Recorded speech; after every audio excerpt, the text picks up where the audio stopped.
ਤਰੀਕ ਦਾ ਦੋਸਤੋ ਤੁਹਾਡੇ ਨਾਲ ਵਾਅਦਾ ਕੀਤਾ ਸੀ। ਅੱਜ ਅੱਲਾ ਦੇ ਫਜ਼ਲ ਨਾਲ ਘਾਟ ਹੋਰ ਚੱਲਿਆ। ਮੱਝਾਂ ਦੀ ਇੱਕ ਗੱਡੀ ਜਿਹੜੀ ਉਹ ਕੱਲ ਛੜੀ ਸੀ, ਕੱਲ ਪਰਸੋਂ। ਇੱਕ ਗੱਡੀ ਅੱਜ ਜਿਹੜੀ ਉਹ ਤਕਰੀਬਨ 5-6 ਮੱਝਾਂ ਲੱਦ ਲਈਆਂ, 3 ਅੱਗੋਂ ਰਸਤੇ 'ਚ ਲੱਦਣੀਆਂ, 9 ਮੱਝਾਂ ਇਹ ਵੀ ਟੁਰ ਚਲੀਆਂ ਨੇ।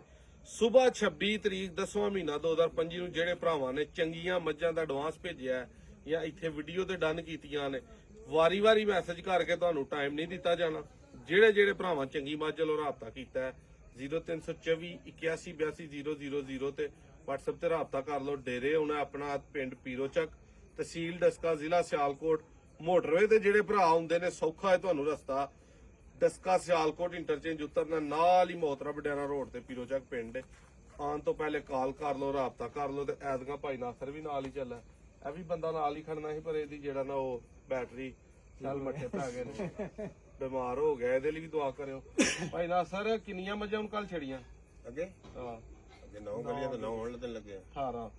ਹੁਣ ਕਿੰਨੇ ਦਿਨ ਉੱਥੇ ਰਹਿਣਾ ਸਿਆਲਕੋਟ ਸਾਡੇ ਕੋਲ? 2-3 ਦਿਨ ਬਸ ਫੇਰ ਆਈਆਂ ਨਾ 2 ਦਿਨ ਰਹਿਣਾ, ਮੰਗਲ ਨੂੰ ਫੇਰ 2-3 ਦਿਨ ਉੱਥੇ ਹੀ ਅੱਲਾ ਦੇ ਫਜ਼ਲ ਨਾਲ ਫੇਰ ਆ ਕੇ ਮੱਝਾਂ ਮੁੱਝਾਂ ਦਾ ਹੁਣ ਸੂਆ ਆਮ ਹੈ।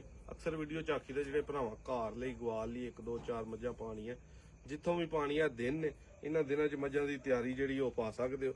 ਅੱਜ ਫੇਰ ਤਰੀਕ ਦੱਸਦਾ 25 ਤਰੀਕ 10ਵਾਂ ਮਹੀਨਾ 2025 ਹੈ।